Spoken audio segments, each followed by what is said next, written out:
My twin spent 3 months pretending to be me, maxed out credit cards in my name, left taunting notes after breaking in, then showed up with a lawyer demanding I owe her. So I pulled an Uno reverse in the most devastating way possible. My twin sister was better than me at everything, and she made sure we all knew it. It all started with a scoop of ice cream when we were 6 years old. I had chosen the rainbow sherbet, while she chose mint chocolate chip. Mine tasted like vomit that had been dipped in a toilet filled with diarrhea, and I threw it out straight away. Meanwhile, hers tasted amazing. "Good job!" our parents yelled. "We always knew you were the better twin." They laughed like it was a joke, but I knew it wasn't. Fast forward to 9th grade, when we had our first set of finals. Vanessa had gone on and on about how studying was a waste of time and she'll only be young once. Well, I was studying in my room at 2 a.m. when she burst through the door looking for a charger. As soon as she saw me in front of my open textbook, she froze and stood like a deer caught in headlights. "You're studying? What the F?" I just rolled my eyes and shut the door. Over the next few days, Vanessa was practically glued to the books. At first, I was happy for her, until the results came out. I didn't even have to ask what she got, because she came running up to me and waved the piece of paper in my face. "Haha, you fat bitch, I got an A+.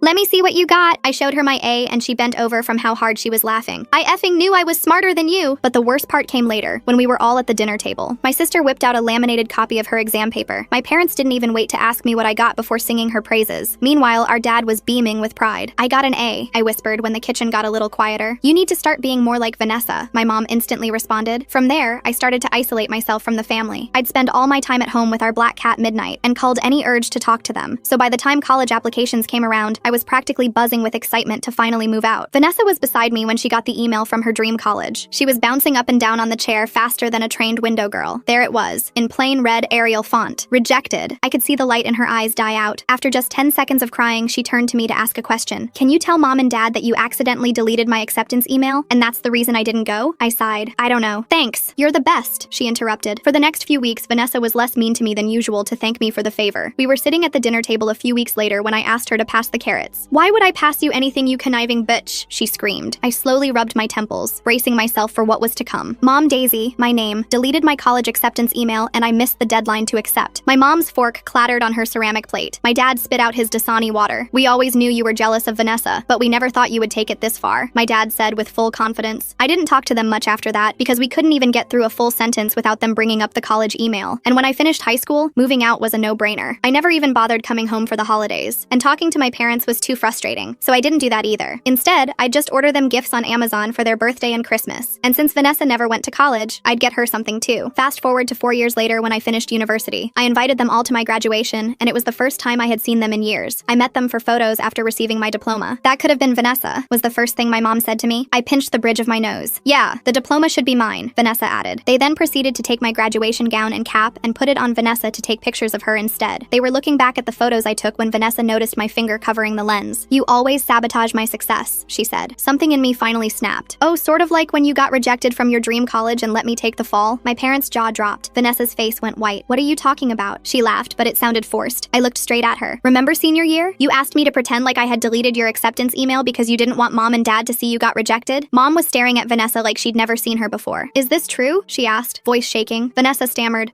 Well, not really, but kinda, I guess you could say." She was then cut off by my dad walking over and giving me a hug before whispering, "I'm sorry." I gently pushed him off me, grabbed my gown, and drove back to my dorm. Good riddance. The next day, I went to check my bank account to see if I could pay to get my graduation gown ironed, and that's when I saw it. My account had been drained on useless shy tea. $213 at the Container Store, $370 at Chuck E. Cheese. Anger boiled my blood. I instantly knew Vanessa was behind it. I scrolled through the transactions, each one making my stomach drop further. The dates went back 3 months. 3 whole months of her bleeding me dry while I was too busy with finals to notice. My hands shook as I grabbed my phone and called the bank. The representative put me on hold for what felt like hours. I paced around my tiny dorm room, stepping over graduation decorations I'd never gotten to use. When she finally came back, her voice was apologetic, but firm. They needed proof the transactions weren't authorized. Without it, I was stuck. I hung up and immediately started changing all my passwords. Amazon, Netflix, everything. Then it hit me. We'd shared an Amazon Prime account back in high school. She must have saved my card information from when I'd let her order something years ago. My phone buzzed. A text from Vanessa. "You embarrassed me at your graduation. Consider this payment for emotional damages." I screenshot it immediately. Then another text came through. "Mom and dad agree you owe me." My fingers flew across the keyboard, logging into my bank app to freeze all my cards. The damage was already done, but at least she couldn't take any more. I started a fraud report online, uploading the screenshot as evidence. Chuck E. Cheese. That transaction stood out like a sore thumb. Vanessa didn't have kids, and neither did any of our cousins. I called the location, pretending to be checking on a birthday party reservation. The manager was helpful, confirming they had security footage from that date. I drove there immediately. The manager, a tired-looking woman named Victi, pulled up the footage on her ancient computer. There was Vanessa, Vanessa, clear as day, using my card at the register. She was buying pizza and tokens with some friends I didn't recognize. Victi let me record the screen with my phone after I explained the situation. Back in my car, I checked my email. 3 new messages from my parents. I didn't even open them. I knew what they'd say. It was always the same story. Vanessa was the victim. I was the villain. My phone rang. Mom. I let it go to voicemail, then listened to the message. Daisy, you need to apologize to your sister. She's been crying all day. You've ruined her mental health with your lies. Call us back immediately. Another call came through. Dad this time. I declined it and blocked both their numbers temporarily. I needed space to think. The next morning, I woke up to pounding on my door. My roommate had already left for summer break, so I was alone. I checked through the peephole but saw nobody. When I opened the door, there was a pile of mail that had been shoved under. Credit card rejection letters, all addressed to me, all for cards I'd never applied for. My blood ran cold as I ripped them open. 5 different companies, all applications submitted in the last week, all using my social security number. I called each company, my voice getting more frantic with each conversation. 2 cards had actually been approved before the others caught the fraud. Both maxed out within days. Designer handbags, shoes, jewelry, thousands of dollars of debt in my name. I set up fraud alerts on all 3 credit bureaus, but the damage was spreading. While on hold with Experian, I opened Instagram. Vanessa had created a new account. Vanessa's Closet, authentic designer goods. She was selling everything she'd bought with my stolen identity. I created a fake account and messaged her, pretending to be interested in a Louis Vuitton bag. She responded immediately with payment details and pickup information, her apartment address. Screenshots of everything went straight into my evidence folder. That afternoon, I heard voices in the hallway, familiar voices. I looked through the peephole to see my parents and Vanessa walking toward my door. How did they even get into the building? They knocked, and I stayed silent, recording on my phone through the door crack. "We know you're in there," Mom called out. "The RA let us in. Open up." I cracked the door but kept the chain on. "What do you want?" Dad held up a folder. Vanessa's lawyer drew up some papers. "You just need to sign saying you authorized all the purchases." "Are you insane?" I couldn't help but laugh. Vanessa pushed forward. "Just sign the papers, Daisy. This is getting ridiculous." "You stole my identity. I didn't steal anything," she screamed. "You owe me. You've always had everything handed to you." "Handed to me? I worked for everything while I what? While I got rejected from college? While you rubbed your success in my face? I deserve compensation. I took what was mine." I kept recording, my phone hidden behind the door. Mom tried to calm her down, but Vanessa was on a roll. 4 years. 4 years you were gone living your perfect college life while I was stuck here. So yeah, I used your stupid card. You can afford it with your fancy degree. Vanessa! Dad tried to stop her, but she kept going. "What's a few $1,000s to Miss Perfect? You probably didn't even notice until now." I slowly closed the door in their faces and immediately saved the recording to 3 different cloud services. Their pounding and yelling continued for another 10 minutes before security finally showed up. That evening, I met with my friend Nicholas from law school. He'd graduated a year before me and was working at a small firm downtown. Over coffee, I showed him everything. "This is serious identity theft," he said, drafting cease and desist letters on his laptop. "You need to file police reports immediately." We spent the next 2 hours preparing documentation. Nicholas offered to represent me pro bono, furious that someone would do this to a friend. By the time we finished, I had a stack of official letters ready to send. The next morning, I woke up to 17 missed calls from my boss. My stomach dropped as I called him back. "Daisy, thank God. We got a call yesterday saying you were quitting effective immediately. I figured something was off since you just graduated, but HR was ready to process it." My hands trembled. "I never called. I'm not quitting. I figured as much." The person calling didn't sound professional at all. Kept ranting about how you didn't deserve the job. "Can you come in today to sort this out with HR?" I drove to the office in my pajamas, not even bothering to change. The HR manager, Klaus, pulled up the phone records. The call had come from Vanessa's cell number. She hadn't even tried to hide it. "We'll need you to file a formal complaint," Klaus said. "This is serious. Someone impersonating an employee to damage their career? We've never seen anything like this." I spent 3 hours in that office, filling out forms and giving statements. They assured me my job was safe, but I could see the concern in their eyes. What kind of family drama was I bringing to their company? On my drive home, my phone buzzed with a Facebook notification. My ex-boyfriend from sophomore year, Cole, had messaged me. "Hey, this is weird, but I think someone is pretending to be you on a dating app. They're asking really strange questions about your personal life. Thought you should know." My heart sank. I called him immediately. "Cole, what kind of questions?" "Like, really specific stuff about your routines, where you keep important documents, if you have any compromising photos from college." I knew it wasn't you because the grammar was all wrong. I explained the situation, and Cole agreed to play along to help me gather evidence. Within an hour, fake Daisy had sent him dozens of messages trying to dig up dirt for blackmail. That night, I installed a security camera in my dorm room and changed my locks. The building manager wasn't happy about it, but when I explained the situation, he made an exception. I also ordered a small safe for my important documents. 2 days later, I came back from grocery shopping to find my door slightly open. The new lock had been picked. Inside, my room was ransacked. Drawers pulled out, papers everywhere. My passport and birth certificate were gone from my desk drawer, but they'd missed the camera. I pulled up the footage on my phone. There was Vanessa, clear as day, using a key to enter. A key only my parents had. She spent 20 minutes going through everything, taking photos of my bank statements, stealing documents. She even left little notes around the room. "You can't hide from family," on my mirror. "Give up," on my laptop screen. I called the police immediately. Officer O. Victoria took my statement while her partner dusted for fingerprints. They were particularly interested in the security footage. "This is breaking and entering, theft, and identity fraud," she said. "With all this evidence, we can definitely move forward with charges." While waiting for the police report, I reached out to Vanessa's high school best friend Vita on Facebook. We'd been friendly back in the day, and she'd always seemed to see through Vanessa's act. Vita called me within minutes. "Oh my god, Daisy, I've been waiting for someone to finally stand up to her. She did this to her college roommate too. Stole her credit card and ran up charges, then convinced everyone the roommate was lying. Would you be willing to make a statement?" "Absolutely. I have text messages where she bragged about it. She thought it was hilarious." Over the next week, I built my case methodically. Bank records, security footage, witness statements, the recording of her confession. My lawyer friend Nicholas helped me organize everything into a comprehensive file.